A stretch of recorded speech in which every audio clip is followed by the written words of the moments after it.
Good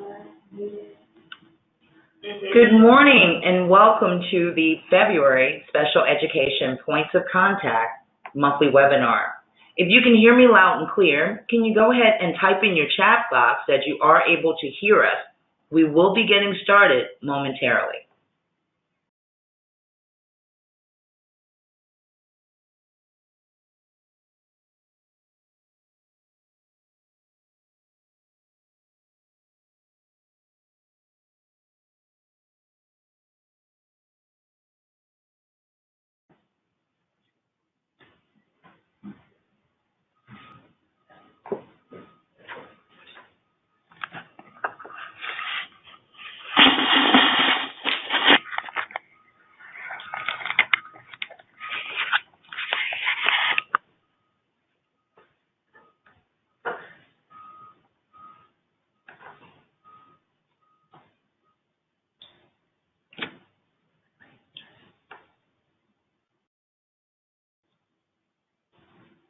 All right, we are ready to go ahead and get started with the February broadcast. Again, good morning. My name is Rita Larkins, and I'm working with the Office of, the OSSI Division of Data, Assessment and Research, also Division of K-12 Systems and Supports, and the Division of Student Transportation. In this month's webinar, we will be discussing the LEA Planning and Performance Reports, some updates for folks on the line today. We'll review some park assessment accommodations for 2019. And as you were all expecting, ESY, we're going to be talking about the 2019 ESY certification process, determining eligibility for ESY, and documenting determinations in SEDS. As a wrap-up, we'll also discuss transportation for ESY, and then announcements and reminders. So let's go ahead and get started. We will start today's presentation with the LEA Planning and Performance Report and Updates. Good morning, everyone. This is Karen Morgan Donaldson. I hope you're doing well. I am going to be presenting on our LEA Planning and Performance Report updates, which we currently refer to as the P&P report. This is not a new report, but there are some new updates because of the initial evaluation timeliness or timelines. Next slide.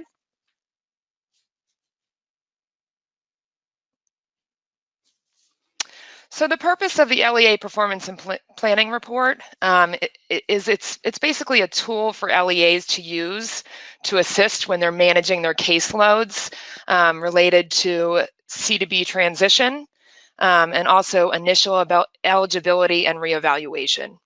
Some important things to note with the LEA P&P report is that it gives LEAs access to data without having to submit a data request to OSSI. And it also allows LEAs to track their own improvement over time.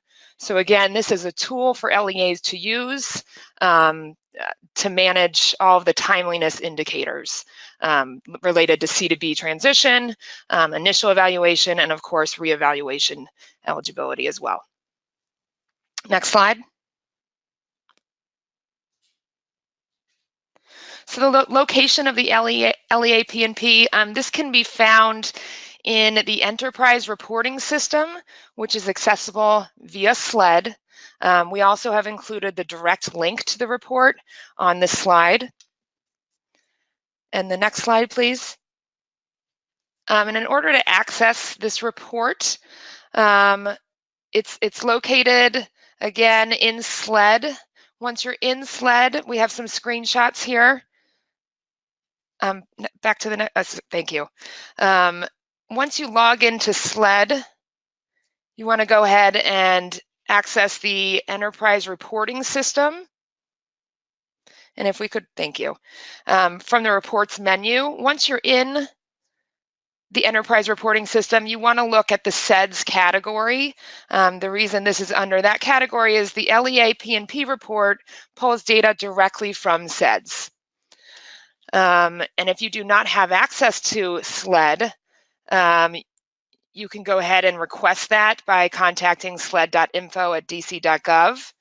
to request a SLED training and access. And once you have access to SLED, you can, through the ESY support tool, you can request access to the SEDS enterprise reports. Again, we also have included a direct link to the report on this slide as well. Next slide. Just a little more information about the report. This report is updated every evening. It includes all students who are actively enrolled in SEDS for each LEA. Real-time reports show the current status of all C2B transition students and eligibilities, so our initial evaluations and our reevaluations. And again, LEAs are encouraged to use this report as a tool, perhaps on a weekly basis, to track timeliness compliance over time. On the right, you'll see a screenshot of the report, which will look a little more closely in the upcoming slides. But this is what it looks like, and you can also access info by clicking on the info icon to access a guide for this report. Next slide. So one thing to note about the P&P report is because this report is designed to help LEAs and schools ensure timeliness for individual students, the timeline follows the student if and when the student transfers from one LEA to another. So for example, if one student transfers from LEA A to LEA B, the student will show up based on the initial timeline or the original timeline. And this is so that we can help keep timeliness as a state and as a city and make sure that our students are getting their timely initial evaluations, reevaluations, or transition from C to B. Next slide. So here's a quick snapshot of what the updated view is for the report, and I'm just going to be going into the the initial eligibility because these are the only changes that actually took place in the report. So we have our eligibility, we've got our initial eligibility in the 3 boxes that are circled on this slide.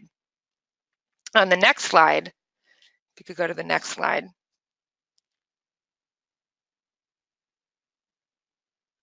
Okay, so we have 3 boxes for eligibility, for initial eligibility. We have this first box, which actually displays the timeliness of referral to parental consent. So as you can see, it actually breaks down whether the referral took place prior to 30 days or the referral took place after 30 days. Okay, so this breaks it down for that timeline. And next slide. Our next slide displays timeliness, back one, displays timeliness from parental consent to eligibility. So this is where we're looking for our 60 days. This is our looking at on time, held late, and not held. And so this is from the time that the LEA received the parental consent to the eligibility, and this is our new timeline of 60 days. Next slide.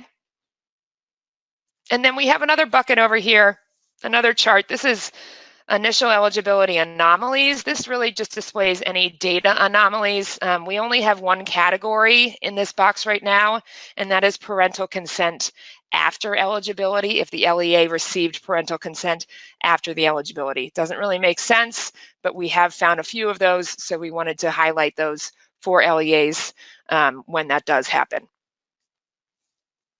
Next slide.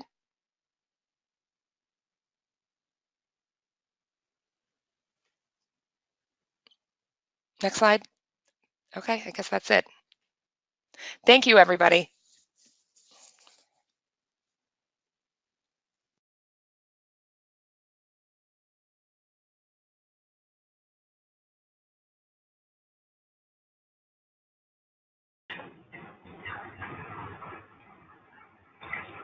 Great, thank you. Next, we will discuss the park assessment accommodations for 2019. All right, good morning, everyone. Next slide, please. All right, so today we're going to talk about the Testing Accommodations Guide for Students with Disabilities. OSSI has released the updated guide for the 2018-19 school year. It is now posted on the Accommodations page of the OSSI website. So the updates to the guide include additions to DC Science and Dynamic Learning Maps DLM assessments. Last year we know that those assessments were not included into the guide, but they have been updated for the 2018-19 school year. The guide is also important to remember when utilizing the guide that students with disabilities have access to a wide range of accommodations and accessibility features on statewide assessments, and accommodations used on statewide assessments should be also used in daily instruction.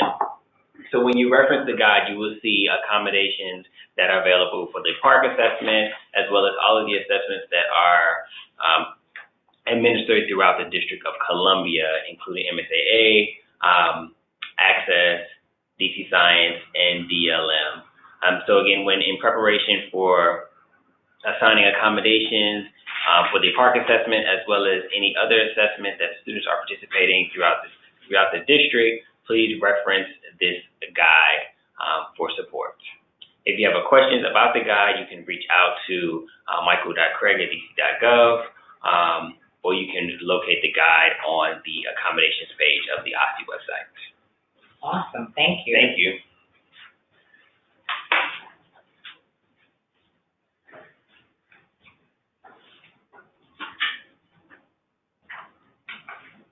Good morning, this is Christy Weaver-Harris. I'm the Policy Manager in K-12 Systems and Supports, and I'm going to jump into the ESY section of the webinar for today. I'm going to go over the certification process and IEP team responsibilities, and then Rita's going to go over what you have to do instead.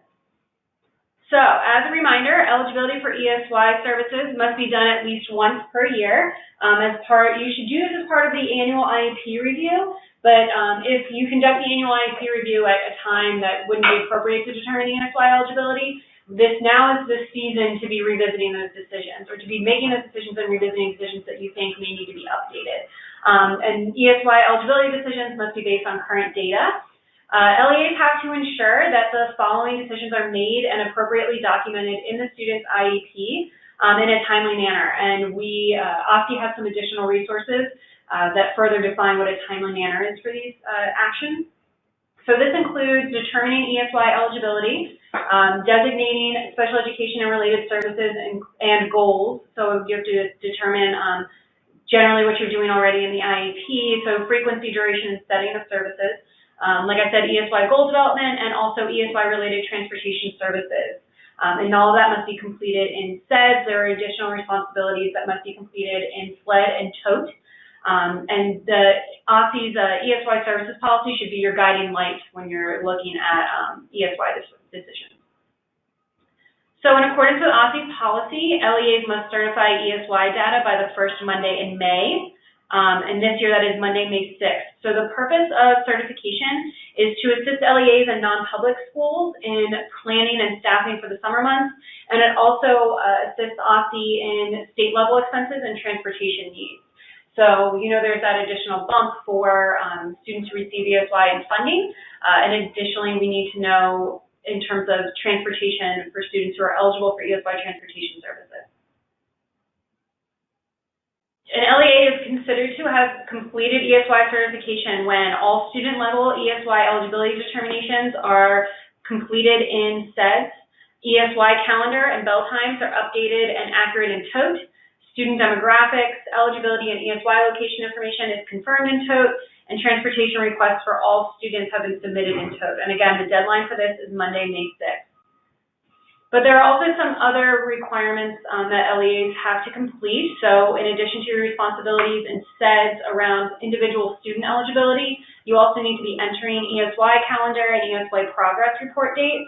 And then after ESY begins, you make sure that you're entering service trackers and progress reports.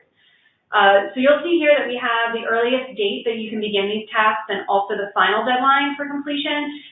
We know that the final deadline for ESY certification is the first Monday in May, but in order to be able to certify your data on the first Monday in May, you have to have all of your data finalized in SEDS the Friday before, because the data will not populate into TOTE until the next business day. So make sure that all of your SEDS responsibilities are completed by Friday, May 3rd, so you can then go into TOTE by Monday, May 6th, and complete your TRFs for each student that's eligible. We also know that this is a really difficult deadline to hit. If you don't know about students who are incoming for the following year, you may not think that you know addresses, please go ahead and submit as many TRFs as you possibly can with the information that you have available to you so that our team can start with routing. And then as you are using the Early Access to Students with Disabilities data application over the summer, you can also see for the following school year what additional students will come over, and you can submit your TRFs for the next school year over the summer. In addition to your responsibilities in TOTE, we also need you to create your ESY calendar in eSchool Plus, and this is a responsibility that is on LEA data managers, and they will be reminded to complete that in their monthly meeting also.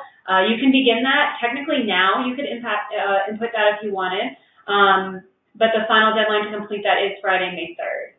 And in addition, we want you to be uploading all the information or inputting all the information that you need to in the SLED ESY module.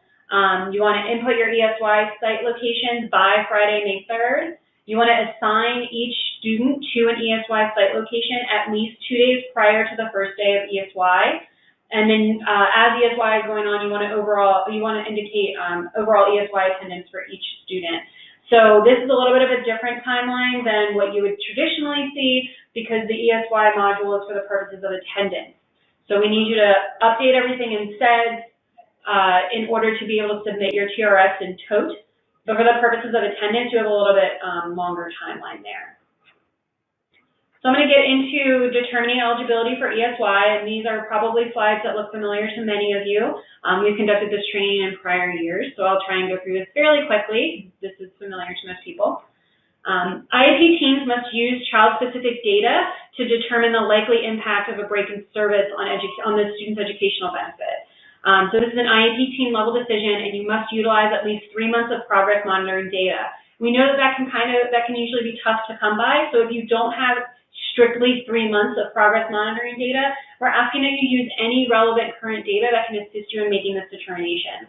So some examples of data or information that could be used in this instance is historical data of the child's rate of progress toward critical skill attainment, the historical data around the child's rate of regression of a critical skill, and the time needed for to recoup that critical skill in the event of a lapse in, or not a lapse in services, of a break in services. A student's medical records or evaluations that speak to the nature or severity of the student's disability, current developmental data that indicate a critical stage of breakthrough or attainment of an emerging skill, or teacher or related service provider observations. So this is one of those situations where please use any data that you believe is relevant to your discussion to make that determination. These are just examples of some data that you could use. I also want to highlight here, if you're involved in the development of an IEP for a child who is transitioning from Part C early intervention services, you should be considering ESY as part of that development of the initial IEP. And in that instance, we also encourage you to use the wealth of data provided by the Part C team, which is the OSCE's Strong Start team. They have a ton of information about those children, and we encourage you to rely on that information too. So the 3 criteria for determining ESY eligibility is the impact of break in service on critical skills, the degree of regression of critical skills, and the time required for recruitment of critical skills. And you're going to document your determination and your analysis of student data for each of these criteria in the ESY eligibility worksheet, which is found in SEDS. You must upload a completed worksheet for each child with an IEP within 5 business days of making the ESY eligibility determination. So each student in SEDS, whether they are eligible or not for ESY eligibility, must have an eligibility worksheet that shows that yes or no eligibility determination, and also documents the IEP team's discussion around eligibility. So for the first criteria, the rule is to identify what the critical skill is. You're going to be looking at the impact of the break in service on those critical skills. So the first question is, what is a critical skill?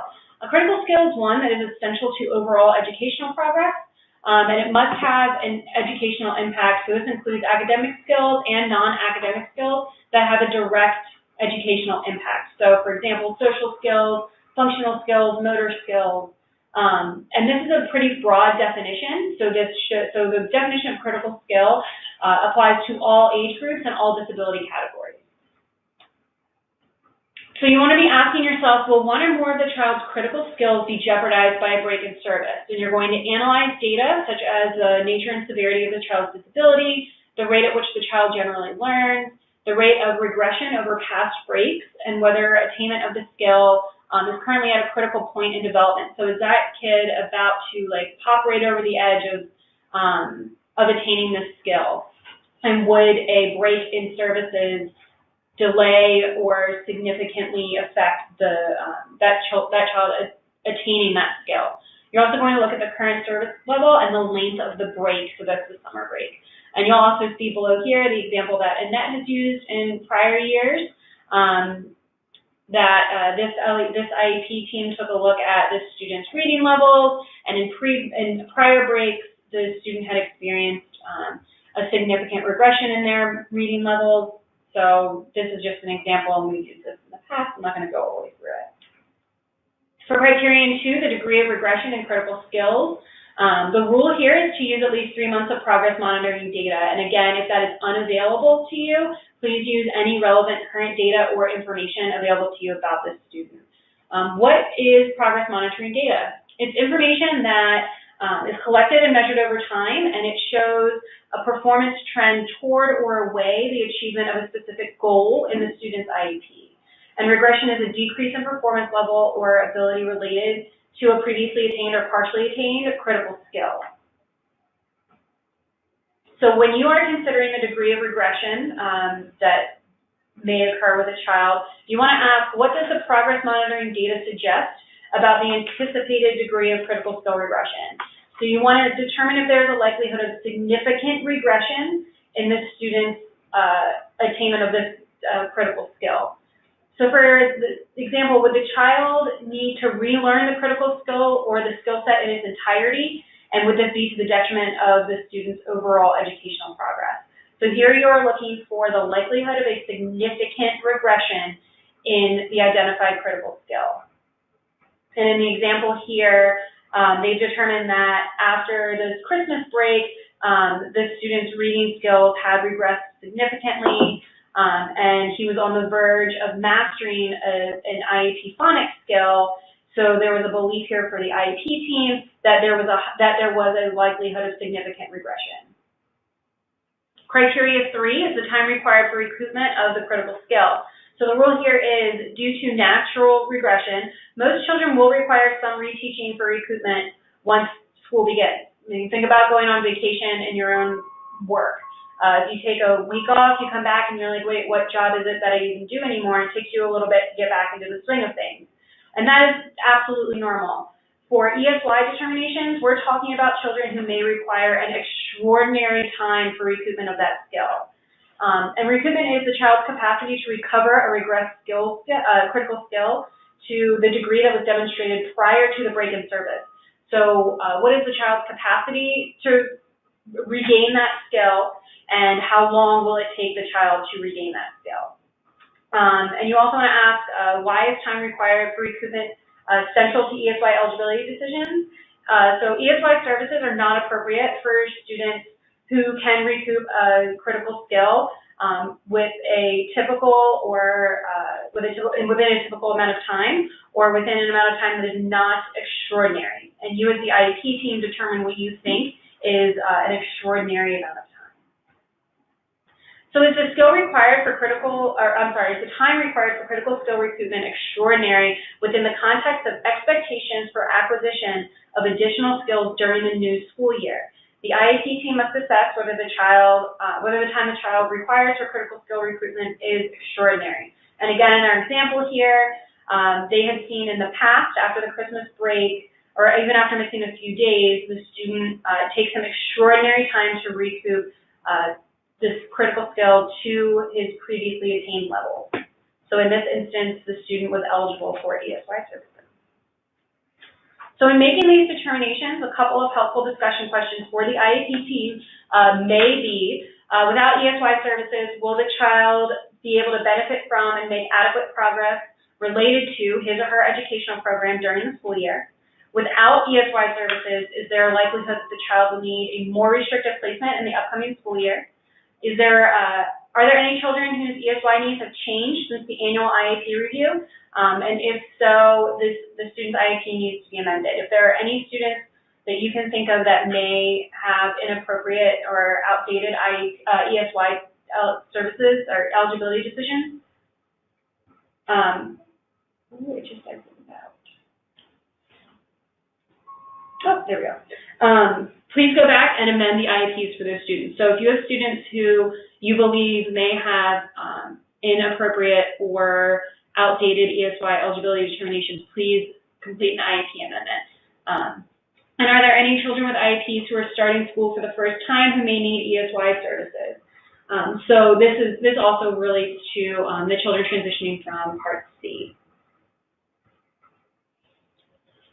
Additional resources for making ESY eligibility determinations include the ESY services policy, with which I'm sure you are very familiar. There's also an ESY services FAQ, and if you have any questions about ESY service determinations or the ESY process or your responsibilities as an LEA, please feel free to reach out to my team, the policy team in the Division of Systems and Supports K-12 at ossi.dsepolicy@dc.gov.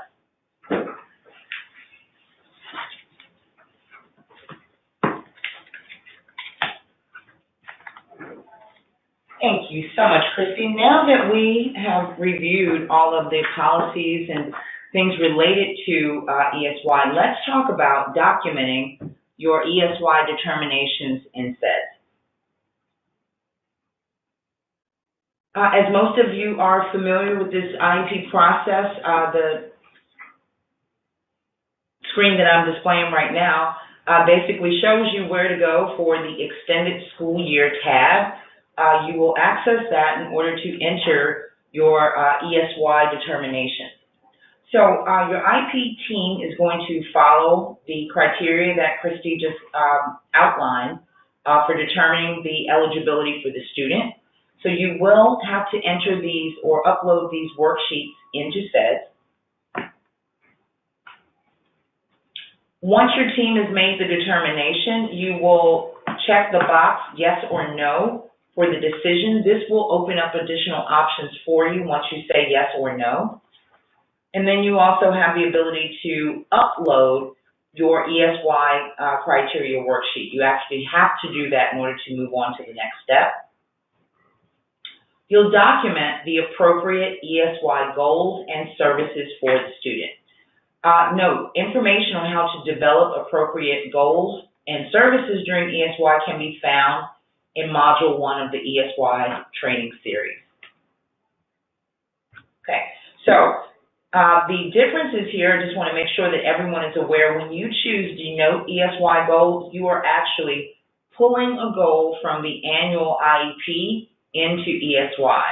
When you click Add New ESY Goals, you're adding a brand new goal that is not currently on that student's IEP for the purposes of ESY. You will select the functional area that that goal covers and also the critical skill. In the next section, you will enter the special education services, specialized instruction that will be provided during ESY. So the screenshot that you see on your page now shows you the service, the setting, and the amount of time. You can enter that per day or per week. You must enter a provider that will be servicing that student during the summer, during the ESY time frame, and then you will enter a begin and end date for the service. Now, typically, this will be the beginning and end of the ESY period.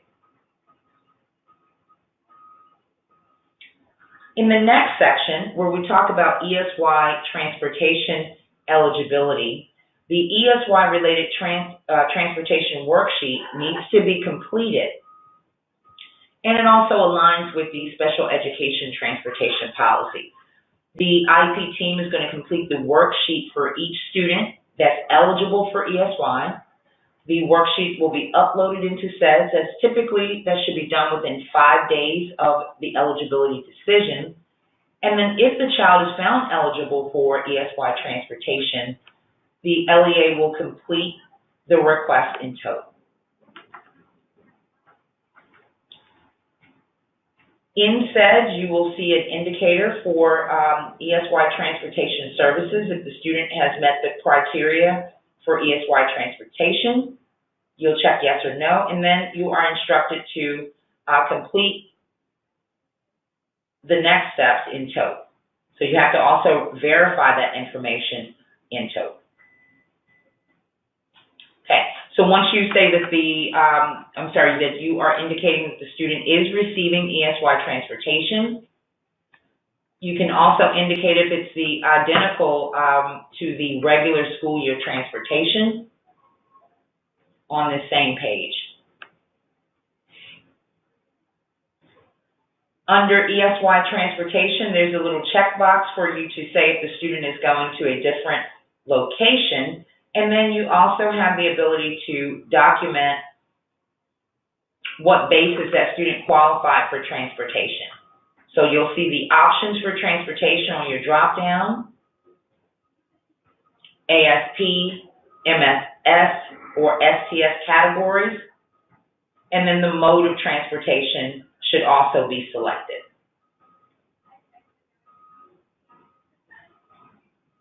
As a reminder, some students may be eligible for independent drop-off under the ASP category. Those students eligible for independent drop-off should be ages 12 or older and should be in the category of ASP, meaning they're accessing special programs. So that is a two-step procedure for independent student drop-off. Once it is authorized, you can click the checkbox saying that the parent completed the drop-off form and also uploads that information into SEDS. Out-of-state student transfers in SEDS. In the comparable services process, you have the ability to document or determine ESY eligibility for an incoming student that's transferring in, and also create a temporary IEP that has been created for that consult letter. So you do have the ability to refer a student for ESY or create eligibility for a student that is just transferring in from out of state. And you can do that through the comparable services process. For your out-of-state student transfers, you have a section on that page. It looks very familiar to the regular ESY page where you are simply documenting eligibility on the worksheet for an out-of-state student. This last slide just simply talks about a few of the other data systems that are involved for the purposes of ESY. Your student information system, which must contain correct demographic information for students. This feeds into SLED and then into SEDS. So your accurate student information should always happen in your LEA SIS. Once your IP is finalized in SEDS, that information will be reflected in TOTE the next business day. Information from IEPs that are left in draft form are not transferred in TOTE. So please be sure to finalize that information. Anything that you have in draft form, make sure that you finalize it in the workspace in SEDS. LEA data managers must ensure that the ESY calendar dates for each school campus are correct in eSchool Plus. Special ed POCs must also ensure that your ESY dates and your progress report dates have been entered in SEDS. So updating your calendar in SEDS, this is very similar to what you do at the start of the school year, where you are entering the actual time frame, the dates of ESY. So you'll go in and you'll create the ESY date and the schedule for ESY. So you click on ESY schedule, edit, and then you can enter the time period for ESY. You also have the ability to generate ESY reports in SEDS.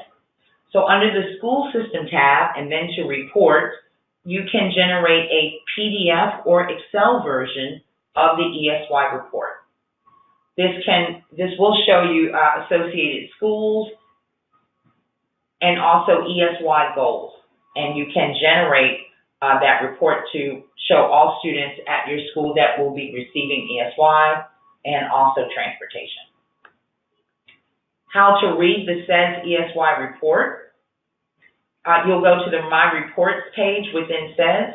Once the report is ready, you will see a link, a hyperlink to the ESY report. You can click on that hyperlink, and this will display students who have ESY on their most recently finalized IEP, and students that have been determined not eligible for ESY will not appear on that report.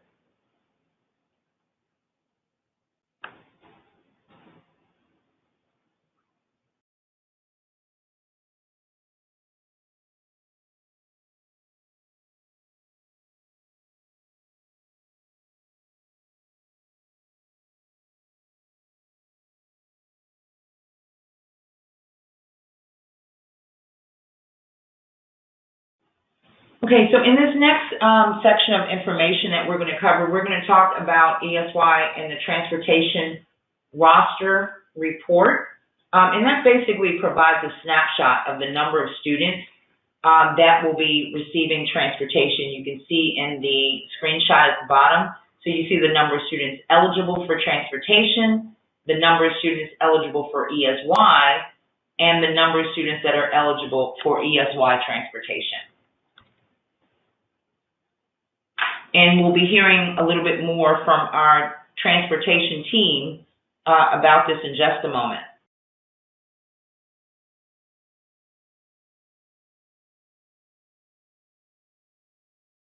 Good morning, everyone. This is Doug Johnson from the Data and Technology team. Just want to give you some information about the upcoming ESY 2019-2020 transportation request submittal. So as everyone knows, we're going to be moving towards a new system. And as of right now, our goal is to have some trainings in March, and we'll set out those training dates very soon. They'll be in the LEA Look Forward. So please make sure everyone is aware of that. And those training meetings, they will be like working sessions. So we can actually put in your school's calendars and also your transportation requests in the new system. So the new system will be less cumbersome than TOTE was. I know some people say, TOTE could be a little clunky at times, but this would be very easy to learn and easy to use. If any hiccups come up before then, we'll just go with our normal strategy or our normal process rather of just submitting the transportation request and creating the calendars in TOTE. And then we'll have trainings throughout before the start of ESY and everything like that for the newer system. But as of right now, our goal is to have some trainings beginning next month for you all for the new system that we have, okay? You can go to the next slide, please.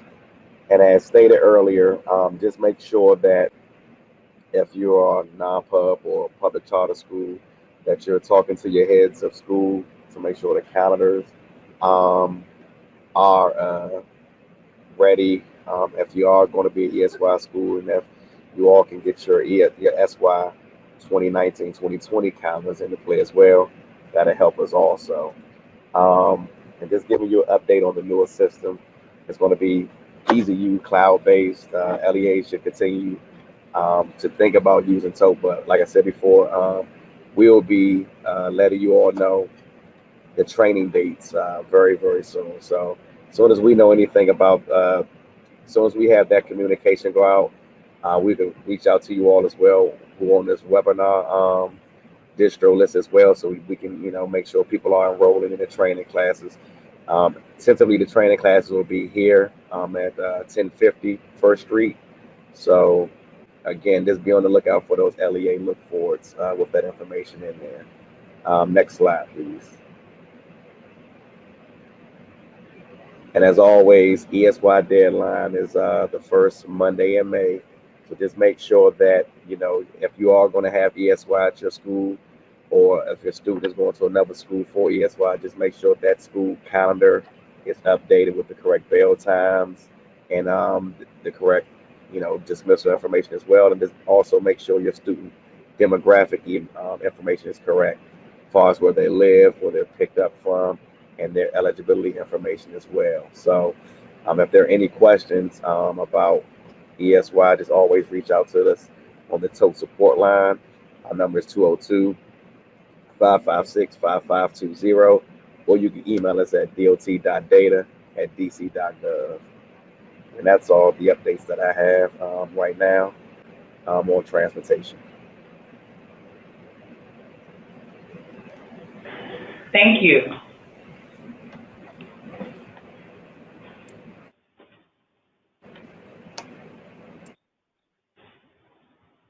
Great. We will wrap up with some announcements and reminders. As a reminder for related service provision, that we do have a available webinar, and there's a link for that.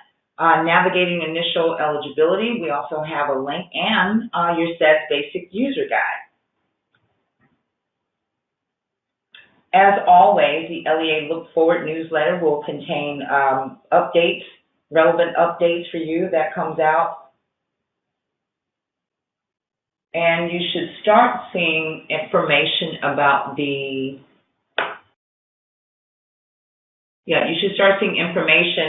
about the Start of School Summit. I believe that will be coming in June. So look out for more information on that.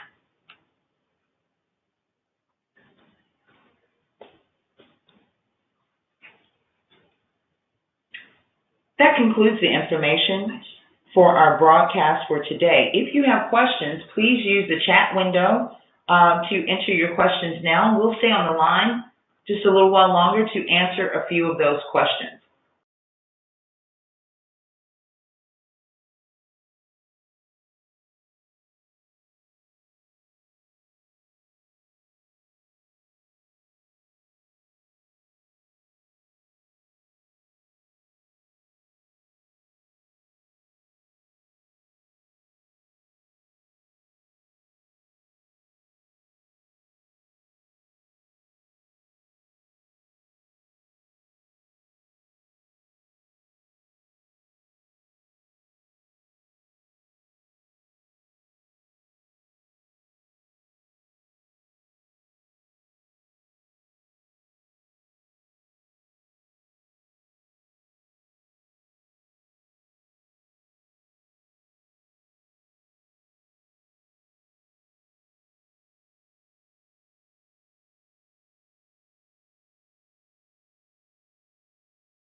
Okay, so I'm going to address some of the questions that we've received today. We got one question from an LEA around adding year-long IEP goals to ESY plans. And in that instance, we recommend that you adapt the year-long IEP goal to what can be achieved during the scope of ESY.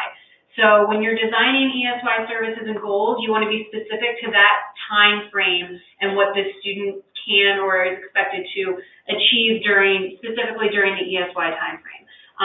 But you should be using the regular school year IEP goals as your basis for determining what a student will be completing during ESY. We've also been asked if an LEA is in session during the summer, are services considered ESY? So I normally say this and didn't say this today, but ESY services are services provided outside of the regular school year. And traditionally we think of that as services during the summer, but this can also be services provided during any other break-in service. So you can determine that a child may need ESY services during the Christmas break or during the spring break if they meet the criteria that we outlined today. But for schools who have an extended calendar or who are year-round schools, ESY services are provided outside of what is determined to be your regular school year. Yeah. If you have any further questions about that, feel free to reach out. We also got a flag that the ESY eligibility form still says school year 2013-2014 at the top. Our apologies for that. Updating those forms in SEDS is a little bit more cumbersome than you may expect. So we appreciate folks just continuing to use the forms that are in SEDS, and if it's in SEDS, it is considered from the state perspective to be accurate, up-to-date, and effective. So for the ESY eligibility worksheet, for your disability category worksheets, for ESY transportation worksheets, anything that is currently in the SEDS system is considered to be current and effective, even if it has a label of a prior school year. Moving forward, we have intentions to do a little bit better with having school year labels like that in our documents. And that's all the questions that we have. We'll stay on the line for a few more minutes, but thank you for attending today's webinar. Let us know if you have any other questions. And additionally, you can feel free to reach out directly to any of these folks on the screen. So if you have questions about your data systems, access, training, or troubleshooting, including SEDS issues, please use the OSCE support tool or contact your DAR liaison. With policy questions, you can contact me. I'm Christy Weaver-Harris. And the best way to reach me and my team is through the osce.dsepolicy@dc.gov email. If you have questions about tote and transportation, the call line is listed here, or you can email dot.data@dc.gov. For questions around special education monitoring, please contact Karen Morgan Donaldson or your LEA state rep, your IDEA monitor. And if you have questions about statewide assessments, please contact osce.assessment@dc.gov. Our next LEA Special Education Point of Contact webinar is scheduled for Wednesday, March 20th. We'll be discussing a lot of non-public issues in that webinar, so please send the correct folks for that one. Everybody have a good rest of your day. And again, we'll stay online for just a couple more minutes to see if you have any additional questions.